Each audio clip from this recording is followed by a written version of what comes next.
DayZ just showcased everything coming to patch 127, and although we expected a small update, this one is actually pretty stacked. So I took a day off selling Avon to show you everything they've announced. If you liked the video, please leave a like or a subscribe, it genuinely helps me out. But without further ado, let's get into the video. People can get here fairly easily when this. What? Wait, what? What? Okay. He was up there fixing the roof.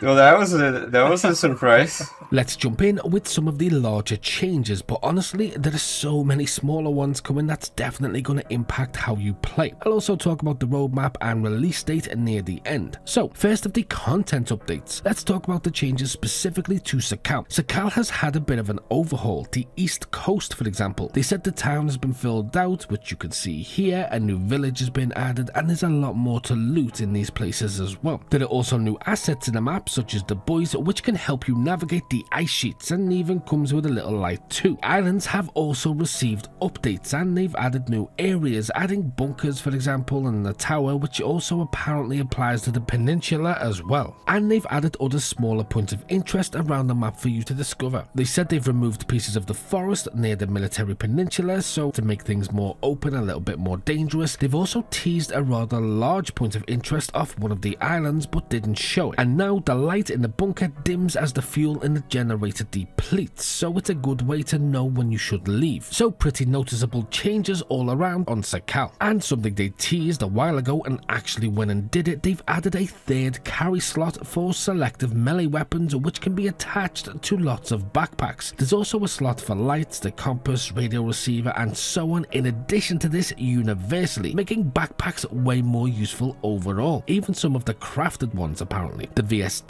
now has a vintage version with a wooden handguard and stock, but there's also a lot of body changes here. It looks like a whole new gun. You can only find it in the bunker, and it really matches the theme of Sakhal. They've also added a few new animations, such as snapping sticks over your knee, as well as other things like repairing clothing. Particles have been adjusted. Breath, for example, now looks way more real. Bleeding has also changed. Vomiting as well. Shooting through trees makes leaves fall. Snow falls off the trees as you run through them or interact with them. And boats have received a huge change, and they no longer act like vehicles for spawning. They now have a despawn feature, which should add a lot more boats around the coast, because previously somebody could leave them in the middle of the ocean and then they just stay there, but now they despawn after a while if nobody is around and will reappear in a spawn near the coast. This means we should see way more boats, theoretically. Fishing has been rebalanced, making it a little longer to complete, and improvised gear a little weaker compared with standard items. Getting bloodied hands from fish will be less dangerous as well compared to other meats, and now it gives you food poisoning instead of salmonella. Whereas the fish used to give you salmonella, then they changed it to food poisoning, the bloodied hands are now more consistent, whereas normal meat should still give you salmonella, making fish a little safer, but still just wash your hands. It's honestly a good rule for life. Scrolling through the inventory, you can hide things completely if you want to, and similar to how bandages now continually heal multiple cuts if you hold it, other things do this as well, such as repairing items. A few audio changes they mentioned. Footsteps have changed, becoming more audible, and footsteps in woodland will occasionally snap small sticks. Bigger trees now make noises when you pass through them, making stealth a little more difficult. The submachine guns have had reworked audio changes. Boats can be heard from further away but aren't as loud close up, and being shot at has also changed, with more snappy sounds being added when the bullets fly by you. Also on PC, you can also access the feedback tracker in-game now too, allowing you to make a ticket with ease. As for the roadmap, we should see that in early February for 2025, and they've already teased a potential dynamic event coming this year. Additionally, the release date for 127 on experimental is the 16th of January. But for more DayZ content, click here. And as always,